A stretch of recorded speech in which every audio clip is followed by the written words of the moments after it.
Claudebot came out 2 or 3 weeks ago and became a big deal quickly. But I know there's a lot of people out there who are still wondering, should I use it? What can I use it for? What is different about Claudebot compared to other applications of artificial intelligence before? So I know there's still a lot of confusion out there, and also a lot of FOMO, a lot of fear of missing out. So what I want to do today, a little bit different.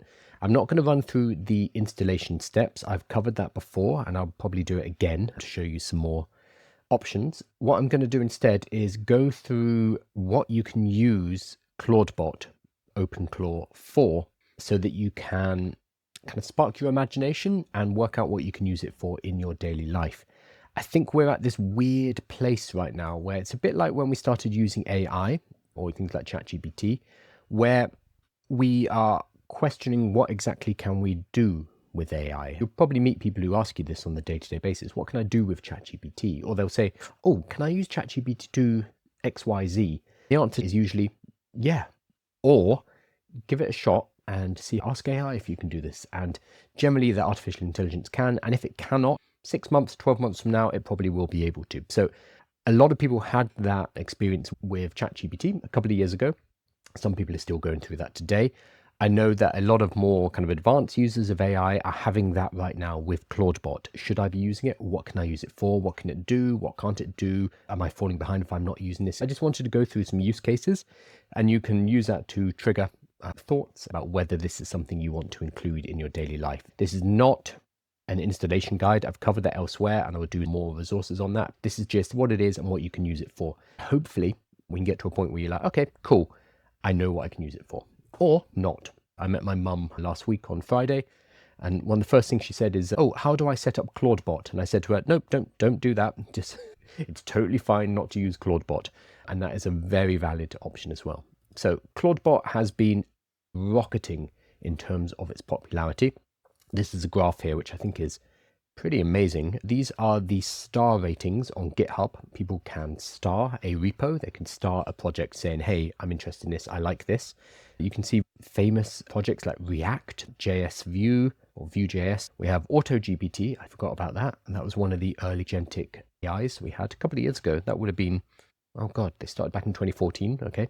TensorFlow is a machine learning tool, and that is, still going strong. Linux, quite a big open source project. This line here on the right hand side looks like a secondary axis. That is OpenClaw. The star ratings have shot through the roof. Recently overtook Vercel, and it's closing in on some other very large projects. Technically, OpenClaw will be able to catch up and beat the number of stars on Linux within the year, which is mad because Linux is the open source project. So very impressive. And if you go over onto the OpenClaw GitHub repository, you can see what are they at now. They're at 185,000 stars, which is absolutely mad. So it's taken off. People are spending a lot of time and effort working out how to use this. You might be thinking, am I falling behind? Yesterday or 2 days ago, there were several meetups as well. There was one in Vienna. There was one in San Francisco. I think there was another one in Austria that Kit was at. People are getting together to talk about what they can use OpenClaw for, what kind of projects they're working on, and to move forward with the project. So very exciting what's going on. What I want to do, though, is bring some of that information back to you guys here. So maybe you didn't make it to San Francisco, you didn't make it to Vienna, absolutely fine. We're going to talk about some of the things that are being done. I'm going to start pulling them together. Use things like this showcase on the OpenClaw website, where he has a bunch of different uses that are being used. And I'm going to use various tweets where people have started to list out really cool uses. And we're just going to go through them and try to find things useful for everyday life. It's hard to envision what we can do with OpenClaw or Claudebot until we see use cases and play around with it. This is a Notebook LM presentation, quickly becoming my favorite AI tool because I can just make these presentations so quickly. So very quickly on what Claudebot is and why it's different to using ChatGPT or even Claude Code with some cron jobs is the fact that Claudebot is always on. So it's going to be persistent. It's 24/7. It is sitting there completing tasks for you. So that's very different to a reactive AI like ChatGPT, where we as a human user need to go to the AI, give it some requests, it will go off and do them and then bring them back to us, and then we're going to go back and forward. You don't need to do that with Claudebot. You can set it to autonomously work on things. That is really cool. If you have a task that is well defined and you just want it to be done on a daily, I use it to grab all of the AI news of the day and bring it to me. And I've given it a set of examples. I've given it delimitation of what I want against what I don't want. And it goes off, does that research for me, brings it to me every single morning. Could I have done this using a normal application for cron jobs? Yes, 100%. And a lot of the things we'll be talking about today, you could probably do without ClaudeBot. Is it easier with ClaudeBot? Yes. Yes, it is, because ClaudeBot will work out the details for you. That said, there are security issues connected to ClaudeBot and to OpenClaw. We're not going to discuss them today. That is its whole own presentation, but do keep them in mind. So that is the main shift, is that it is proactive. It will go off, it will work out how to do tasks. It will act as, if you set it up this way, as an employee. So it's going to be very different from you having to micromanage your AI. That's what we basically do at the moment. Instead, you're going to be setting up an employee or multiple employees, and they're going to go off and do your bidding proactively and bring you their results as if you were working with a human. A useful paradigm for this is an article actually, it was just last month. So Ethan Mollick was talking about how one of the superpowers moving forward into 2026 is your ability to manage. So it's management. If you are a good manager of people, can run teams, lead, delegate tasks, and give precise instructions about how they can be done, you're going to do very well with the new wave of artificial intelligence, which is agents and agent swarms, because you're able to delegate what exact tasks you want to get done and then leave your AIs to do them, check their work, tweak processes, rewrite standard operating procedures, etc., etc. That is a very powerful skill. Interestingly, it's a skill that a lot of technical people don't necessarily have, because a lot of technical people have been one individual themselves working with a computer. They have not necessarily managed teams. They have not necessarily managed other human beings. So this is a skill that if you have from a non-technical background is going to be really useful when you work with agents moving forward, because you are in a better position to be able to communicate what it is you need to do, to be able to structure projects, to be able to think systematically. These are going to be really powerful tasks. I'll put this article in the newsletter talking about why management is now what is important. Okay, let's hop in to the actual meat of this. We're going to group it into a couple of pillars, different areas where we can use OpenClaw.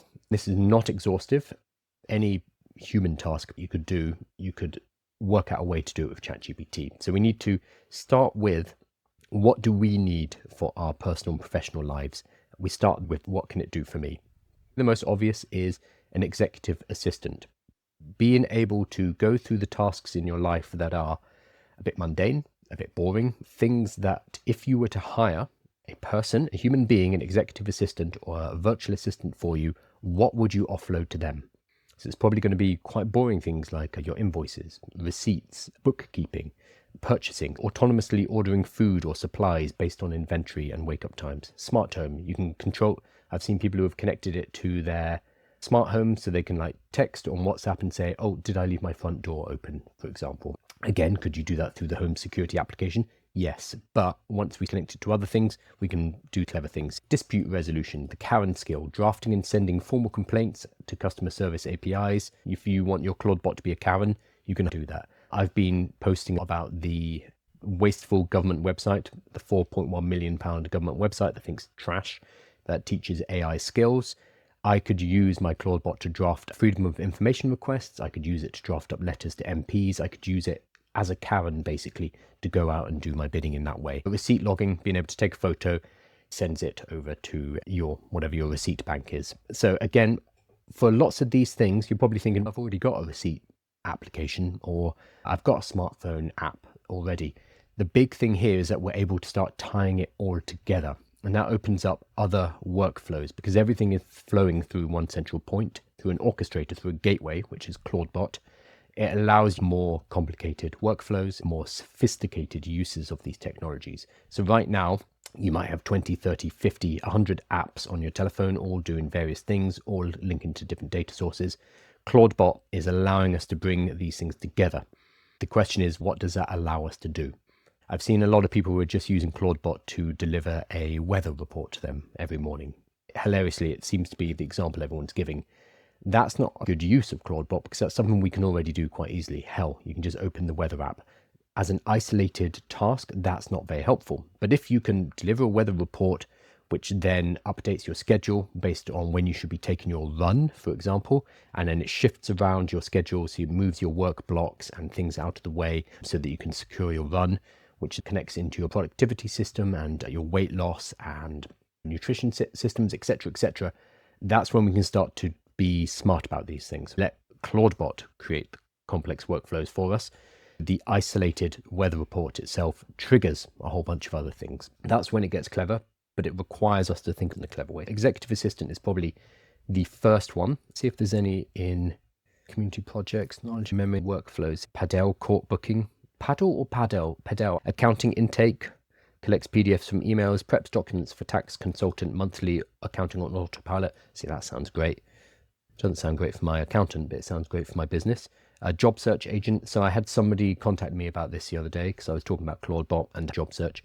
They wanted my help building that. Other people would be extremely interested in this. So if you are looking for a job right now, this could be something you build. If it works for you, it will work for other people. Boom, you've got a business. Todoist. So I'm seeing a lot of skills and a lot of connections with to-do apps. However, I've also seen a lot of people building their own to-do apps because it's one of the kind of easiest pet projects that you can do. Often it's people's first app is creating a to-do list, but you can create one inside OpenClaw, which connects to all your systems. Connectivity between these systems is important, not the specific skills, not the specific tasks we can do, but the whole, the holistic. So this is pillar one, the executive assistant. Think about this as hiring a virtual assistant. Sit down and you will work out what are the tasks I don't want to do on a daily basis. What are the tasks that take away my time that can be automated by giving it over to ClaudeBot? You start there. So you don't just think, oh, that's cool, I could build a trading dashboard or create a to-do. We're not going to copy them slavishly. We're going to use them as inspiration. That's it. You have to think about what's useful for you. Let's hop to pillar two, research. This is what I use it for. ClaudeBot can act like an agentic researcher. To be fair, a lot of the other models can do this now, and I think OpenAI just released a new research model. Research has been around for ages. You can get individual parts. Deep research in ChatGPT is powered by 5.2. Now you can connect apps to ChatGPT, search specific sites, cool, track real-time progress, full screen reports. So ChatGPT can do research, Claude can do research, absolutely. With ClaudeBot, is you can have that research coming to you on a regular basis. And you can have that research being updated based on past research. Again, it's not about you going personally to the deep research module and setting something up, but a ClaudeBot that can work out when it needs to go and do more deep research. It can use the previous tasks it's done. It can use information from the rest of your ecosystem, pull it all into one place, and then use that for the research. It's about the connectivity and proactive ability to do research when necessary. Right now, I'm helping put together a conference. I am the host of the conference, so I'm interviewing people. One thing that I could do is as soon as the interview is confirmed and we have a time for the interview, that could trigger from my calendar into my ClaudeBot to tell the ClaudeBot to go and get as much information as it can about the person I'm going to be interviewing. And I would give it some boundaries. This is for a conference. A conference is teaching people how to start side hustles of artificial intelligence. I want to focus on this. It's going to be a 45-minute interview. The moment interview time is confirmed, it would go off and begin research. Think of it as a staff member. Somebody who's going to proactively start that work for you. You give them the training, you give them the resources needed, you give them briefs about what it is you expect from them. But apart from that, they will go off and do the work as needed. This is the flip required from thinking of it as an AI that we go to when we have a specific research task to, oh no, this is a researcher that will proactively do research for me if and when it is needed. That is the shift here, and that's hard to grasp until you start to use it. Very cool. For me, I use it for research for AI news, so it's off getting the AI news every single day. What I need to do, and I haven't done yet, is start to get it to take my daily lives and newsletters and create a weekly summary. Then it can create scripts for short form videos I can use for another YouTube video, etc., etc., as if I had a content researcher, an SEO researcher working for me. Again, you need to think of it as, what is the job? Who is this person that I'm hiring? I think this was a useful tweet. Where was it? I saw a good one. I'm not sure I'm going to be able to find it. Not this one. Let me find it. It's a guy who had this realization, which was cool. Here we go. Ryan Carson. So who is Ryan? He's a dad, a dev, a CEO, and a 3 times founder, and he has 170,000 followers. What has he founded? He created Dropsend, Carsonified, and Treehouse. Treehouse is a learning platform. Ryan Carson says, I have truly seen the light with OpenClaw. This is not a toy or a shiny object. This is how you will hire engineers. I would push back and say this is how we're going to hire a lot of people. This is how we're going to hire a researcher, a copywriter, a content producer, and various other roles. But he's talking about engineers specifically. I've set it up on my iMac next to me, which has its own GitHub account, Vercel account, and it's shipping real PRs for me. It just went back and forth through Greptile until a PR was perfect. So he's given it its own GitHub and Vercel accounts. He's set it up, got its own email address, I imagine its own accounts. So it is not connected to any of his own accounts. So it is acting as a person in the same way that if I hired somebody onto my team, I would get them set up with an email address. I'd get them set up with different accounts under our team plans, etc. Exactly the same, but it is a computer. Yeah, I know you can already do all of this with AMP, Claude Code, etc. True. You can do a lot of this stuff using the existing tools off the shelf. And again, I was joking about people using this to create a weather report. There's a lot you can do without Claude Code. People are still using not Claude Code. God, this is why they changed the name, OpenClaw, for this reason. But he goes on to say, but having something that is actually an agent versus something you invoke truly changes the calculus. So this is the big thing. The shift from me going to the AI to not having to go to the AI. I'm no longer required to invoke it. I'm no longer required to set it on a task. Instead, it will proactively get on with it in its own time. Really cool and hard to underestimate. I can see setting up 10 of these, probably switch to the cloud, but there's something magical about being able to pair a program with an agent next to me where I can see their screen and say, you're using the wrong Chrome profile. So this is about having not just one agent, but multiple agents. You can have multiple agents going through one system. You don't need 10 Mac Minis for 10 agents. You can have multiple on one Mac Mini. Alex Finn bought the Mac Studio Pro or whatever it is, the Beast version, so he can run hundreds of agents all at the same time. Once you take the time to set this up and give it controlled powers and access, it's amazing. There's a much deeper thread about renting your agent versus owning. This is a guy who founded Treehouse. Not Treehouse. Is it called Treehouse? I've used it. Yeah, it is Treehouse, which had 100 employees and educated over 1 million students, and it got acquired in 2021. So this is a guy who's built companies and he codes and he understands it. So there are very smart people who are starting to work this out and realize, oh, this is new.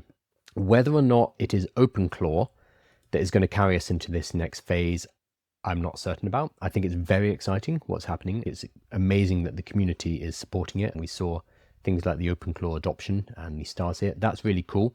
It might be that the Frontier Labs come in and release better versions of CoWork, for example, and better versions of Codex, which can allow us to do all of these things. Probably going to be that way with the big companies basically seeing this and saying, oh, we can do that, but we can do it better. If you want to get in early, if you want to start wrapping your head around how to do this stuff, start playing around with OpenClaw.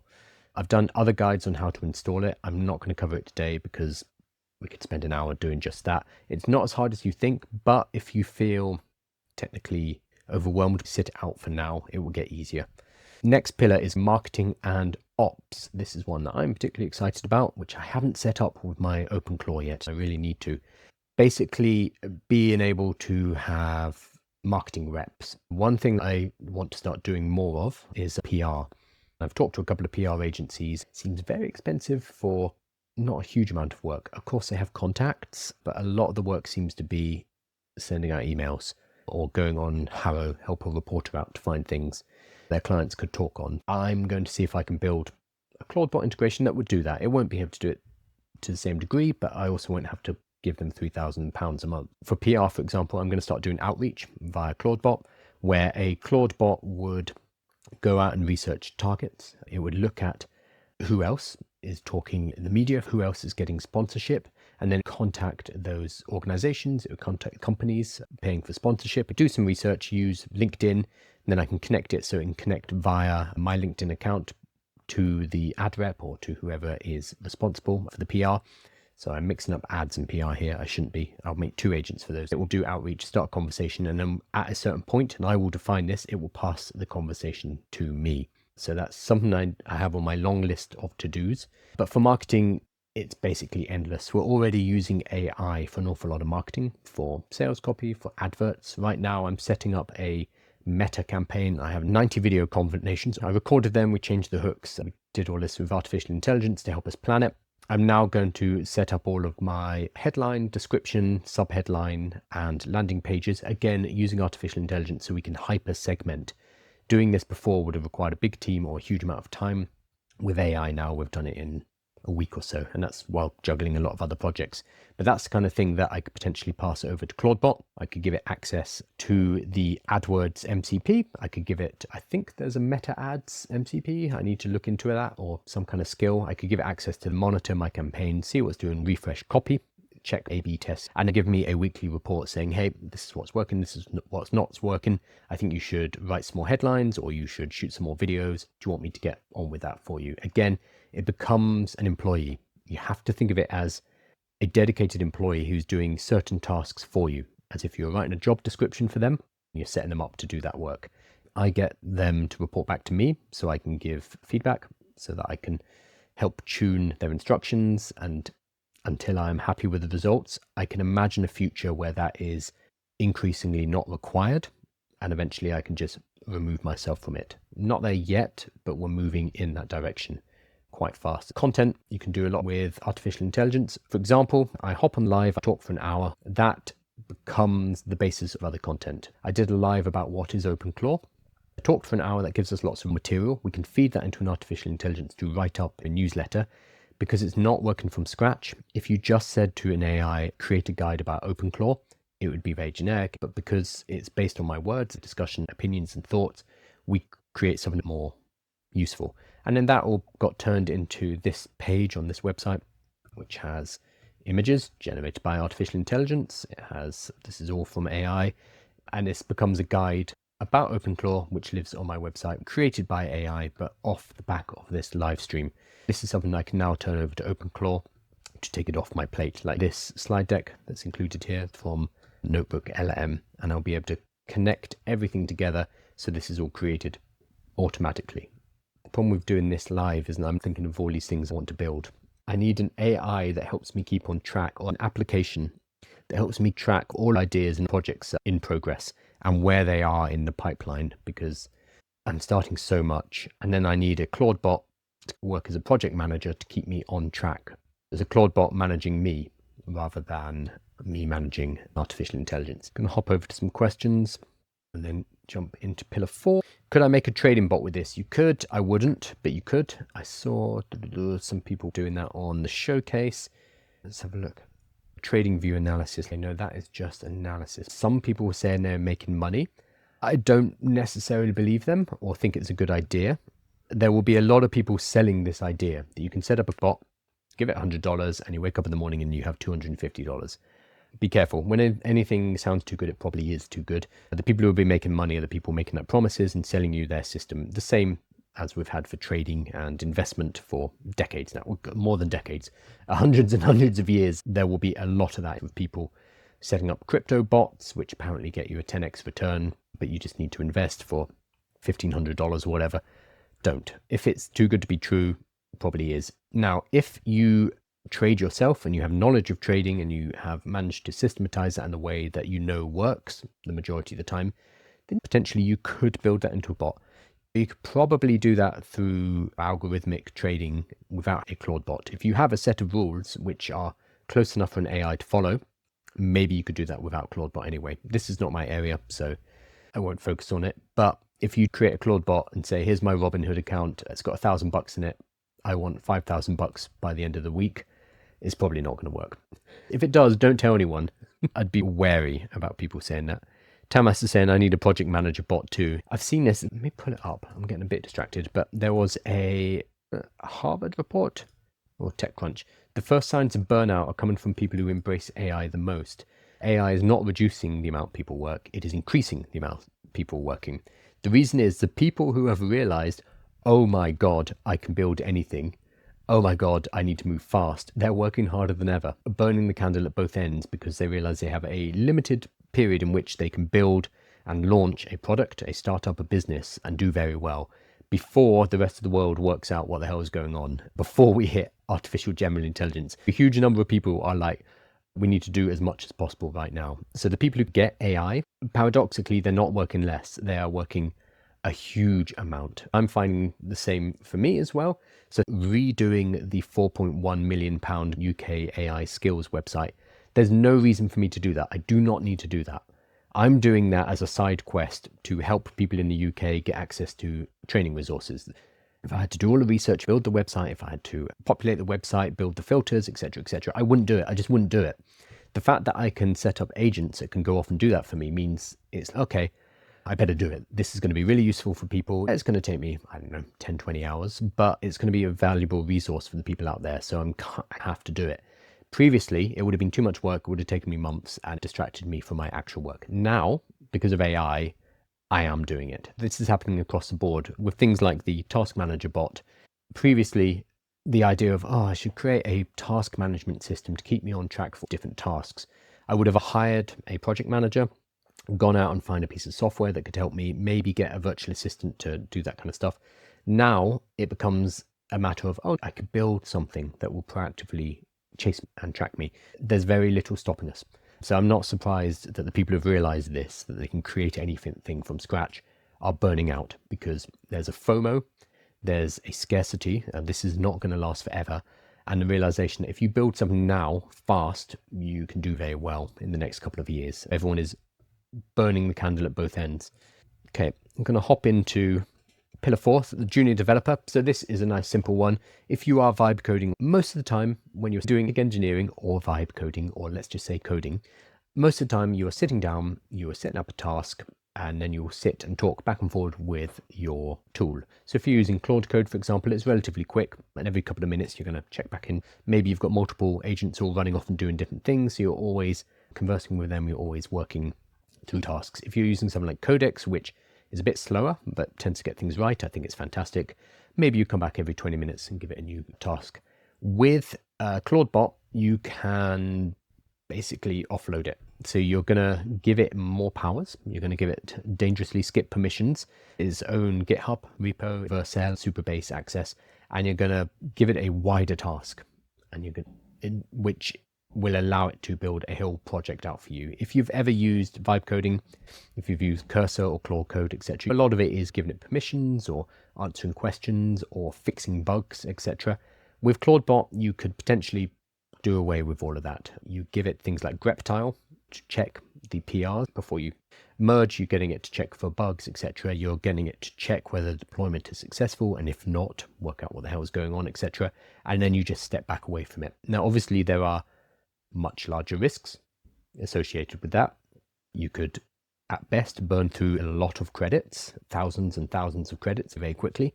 Or at worst, it will create something that is malicious, or leak details, or be insecure, or somehow leak your API keys to all and sundry. There are ways to work around that. You can use better models like Claude Opus 4.6, recommended by the creator, is less prone to prompt injection. You need to be very careful about all of this. Let me get back to the website because it's a big issue and a constantly changing, there we go, source code, that's what I'm looking for, constantly moving target as well. I've lost the site. Here we go. So he recommends, while any model is supported, I strongly recommend Anthropic Pro or Max, so the $100 or the $200 a month, plus Opus 4.6, the best model for long context strength and better prompt injection resistance. He strongly recommends Anthropic Pro Max, so hooking up your $100 or your $200 a month account to Claude Bot. Do not recommend that. In fact, they will potentially block your account for doing that. They would rather you use the API instead. So you get a lot of usage from the $100 or the $200 a month. This is how I'm doing it, but don't tell Anthropic. I'm on the Fire Ant program, so I hope they don't hear.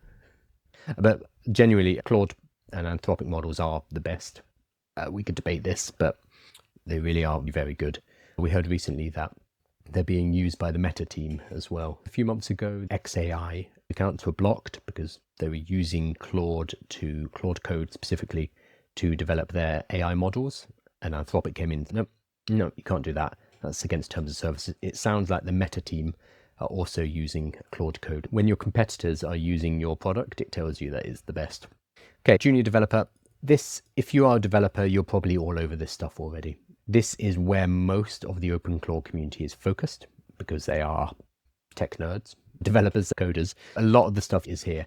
This for me is very exciting, but I think for our general purposes, it's stuff like using Claudebot as an executive assistant, as a researcher, for marketing and operations, etc., is more useful if you are building businesses on a day-to-day basis. But the developing stuff is where a lot of the effort and the attention is focused.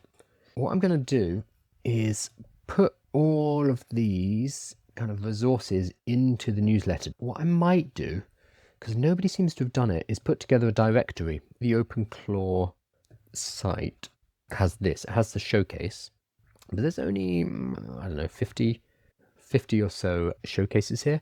What I might do is put together a directory where I can pull together things like this. Like, here we go. I use it for managing my Minecraft servers for my kids, changing weather and teleporting them. They get a message from his kids being like, Dad, I'm lost in the nether. I can't find my brother. And he can talk to WhatsApp, Slack, be like, hey, can you teleport my kids somewhere safe? Claudebot will relay that to the server, work out the codes to teleport them and get that done. That's a use. This guy, Nick, he's got his kids. His kids are obviously messaging him while he's at work saying, Dad, I'm lost in the nether. And now he's got Claudebot to help. Such a weird niche example. I'm thinking about putting together a directory which includes everything. So we can put it all together in one place. You can browse through it and be like, oh, that's cool. I could do that with my game server. Very cool. But there is no central repository. So I might build that. In the newsletter, I'm going to include this. PowerPoint. It's not a PowerPoint, a notebook. It went for a very ugly design this time. And then I'll also include things like the Ethan Mollick article that talked about where management is the new superpower, being able to delegate, being able to instruct on how you want tasks done. That is useful as we move into the agentic phase. And then these various resources as well. I will also look into building a use case directory. Not something I need to do, but it's a cool project. And that's because artificial intelligence allows us to build anything, which is overwhelming. All of that's going to be in the newsletter. If you go to aiwithkyle.com, click on join the community, there's about 100 playbooks, 8 courses, a circle community, you get the daily newsletter, what else? A bunch of tools, loads of stuff in there, and it's totally free. So you can join there, aiwithkyle.com. The mission is to get 1 million people ready for artificial intelligence, because I don't want to see anyone left behind because they think it's too technical or too complicated. So join the newsletter. You get access to all of that, as well as the summary of what we've covered today. Awesome. I'm going to hop over to some questions and then finish up the stream. Claude is top tier, agreed. Only downside is a context limit here. So realistically, you cannot be on the $20 a month plan, because if you're using Opus 4.6, you get a few commands, a few prompts, and then you're done for the day or you're done for the week. That's even worse, which is extremely frustrating, especially when you can't port that chat into a new model. I'm not sure if they've fixed that. Once you've created a chat, you can't switch the model mid-chat. If they did that, it'd be a lot easier to get away with the $20 a month. I wonder if they want people on $20 a month to hit the limits and to upgrade to $100 or $200 a month. I don't know if that's what they're doing. I'm not sure if they're that cynical. If they allowed you to switch to an older Sonnet model, it would be more usable. But the $20 a month plan on Claude is very frustrating. You want the best, and it gives you a little taste of the best, Opus 4.6, and that's enough for you today. No more. When you're trying to get work done, it's very annoying, but it is good. I'm worried about using OpenClaw. I might set it up on my Raspberry Pi. I'm not going to talk about the installations today because it's a big task, but do not set it up on your main computer. That is the big thing. If you have a desktop computer, if you have a laptop that you use for all of your work, don't install OpenClaw on it. Do not. You can stick it on something like this, a Raspberry Pi. Yeah, I was about to pick up my Mac Mini. You could buy a Mac Mini. I'm using it right now. You could buy a Mac Mini. That is generally overkill. It will work on something as simple as this, which is $100. Try to open it up. That didn't sound good. This is, I don't know, 40, 50 bucks or so, 100 maybe if you buy a kit. OpenClaw itself doesn't require much. Just a gateway. It needs 32 megabytes. So nothing. Basically, you don't need an NVIDIA top-of-the-range GPU to run it. However, if you want to run local large language models on the computer, then you need a beefier computer. So this is not going to run an open source language model. If you want local LLM connected to your Claude bot, then yes, you will need a beefier computer. What I'm doing personally is I use something called a VPS. So it is a computer in Germany. I'm renting space on that computer, which allows it to be on 24/7. It's also its own isolated computer, so it's not attached to my files, it's not attached to my logins, etc. So it's safer. And that's where my Claude bot personally sits. There's a lot of different ways to do it, which is why I'm not going to cover it fully in this live. I'll do it in another one. The installation process is not hard. Here we go. Open up on whatever device you're using, open up the terminal and copy paste npm install -g OpenClaw latest. You will need something called Node. So if you put that in initially, it might be like, oh, I don't have Node. Then you are going to install Node. I don't know what the exact command is, but with this, you can go to ChatGPT and say, this is what my terminal is saying. What do I do? And ChatGPT will say, oh, you need to update Node or you need to install Node, and it will give you the command. Do that, then install this, npm install OpenClaw latest, then run this command, OpenClaw onboard install daemon, and that creates, or that will put you into a install process where you tell it how you want to set it up, and that will basically be it. That is it. It's not that difficult. If you don't know what the terminal is, I'd recommend maybe not messing around with OpenClaw. If you don't even know where to install it, where to put this in, and you're like, what is the terminal? OpenClaw might not be for you. I would wait until there's a slightly safer, more secure version down the line, because it's just a bit too risky at the moment. I will do another live where I'll walk you through some installation methods. I know this can look intimidating, but it's not that bad. Awesome. I have some old servers not being used. Will that be okay? Yep, that's perfect. If you have an old laptop lying around, perfect. Put it on that, clear it out, and a nice fresh install. You can install OpenClaw on it. It only needs 32 megabytes of RAM, so it doesn't require anything powerful to run. You can run it on a Raspberry Pi. Hell, you could probably run it on a graphic calculator. You don't need much. It just needs to run Node 22.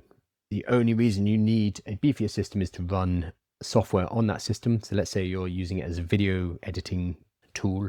So your OpenClaw will control your video editing system. If you want the video editing system on the same computer, you need a computer that can run the video editing system. So think about what you're using it for. Do you know other methods to install OpenClaw containers? Yep. Put it in a virtual machine, put it in a Docker, work perfectly. As long as it is isolated and away from your main device and file structure. Use an old laptop, buy a new computer, probably don't need to. Use a VPS, so a server, stick it on Docker, create a virtual machine, use a Raspberry Pi, anything that isolates it, and you'll be fine. Can I install OpenClaw on Windows with Kimi?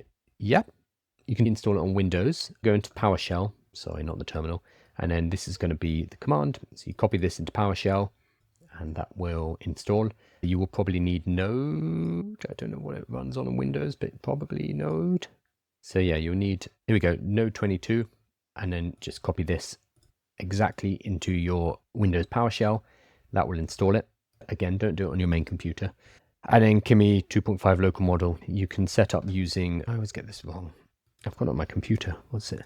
LM Studio. You can install something like this and run models in it. What are you looking for? Kimi 2.5.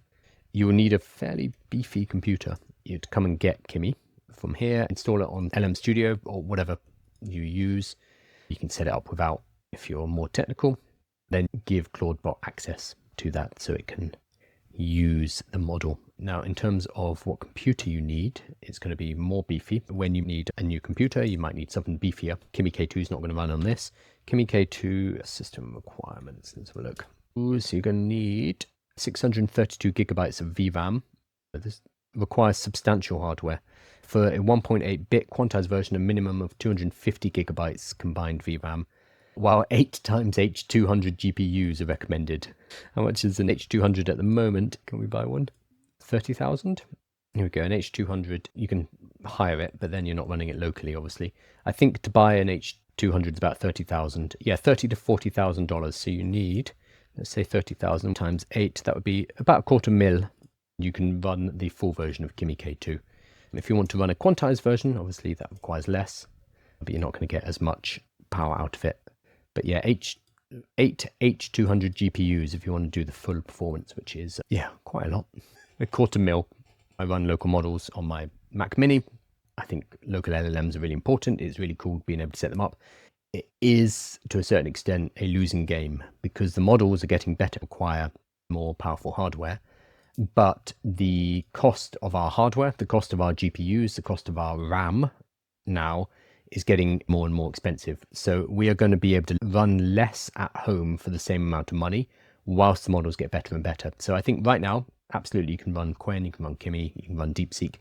A couple of years from now, it's going to become increasingly difficult to rely on open source without spending hundreds of thousands on GPUs. And even then, your GPUs are going to go out of date and the models get better and you're stuck holding $250,000 worth of GPUs you can't use anymore. It feels like a losing game. It's fantastic that there are open source models and we can use home. It's just going to become non-feasible for the majority of individual users. For businesses, absolutely. Or you can rent servers, etc.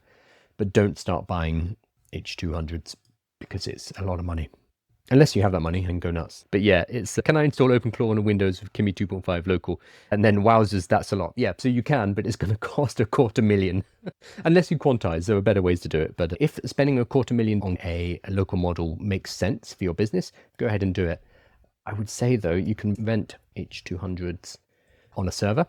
So here we go. I'm just clicking the top one. Oh, no, it's not even going to give me the cost. Genesis Cloud. How much are these? Pricing. Here we go. H200 on demand is about $3 an hour. You can get a node with 8 of them. So you're not having to buy them yourself, but you are renting them.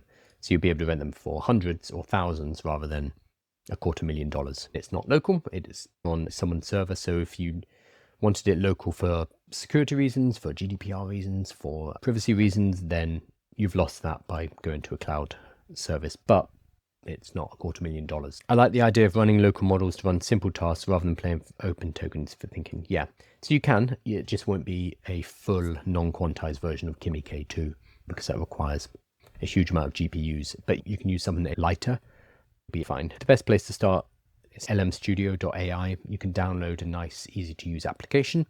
I think this works on Windows too. And then you can install models. It will tell you which models will work on your computer, etc. So that's one way to do it. Or Hugging Face has models too. Oh, that's their guide. Here we go. So Hugging Face has all the models here. So Moonshot, Mistral, Qwen, and they can all be downloaded from there. And again, you'd look at what would work on your computer and what will work quickly on your computer, because that's the other thing. Not all of them, but most models will work on your computer, but it might take 6 hours to produce a sentence, so not very useful. Chris is saying, Opus 4.6 deep thinking and research is doing amazing work. Is it better than Kimi K2? What Choice is looking for is the ability to not use a closed source vendor, but have a bit more control and a local model. There are definite appeals to it, but the Frontier Labs are always going to release the new best model. So even if Kimi K2 is better, when Sonnet 5 or when Sonnet Opus 4.7 or Opus 5, etc., it will blow Kimi out of the water. So again, the Frontier Labs are always about 6 months ahead of the open source labs. The American labs are generally about 6 months ahead of the Chinese labs. That gap is closing. If you want the best model, it's generally going to be Anthropic, but you're going to have to pay them $100 or $200 a month, and it is closed source. If you want open source local, it's not available with them. Okay, I'm going to finish up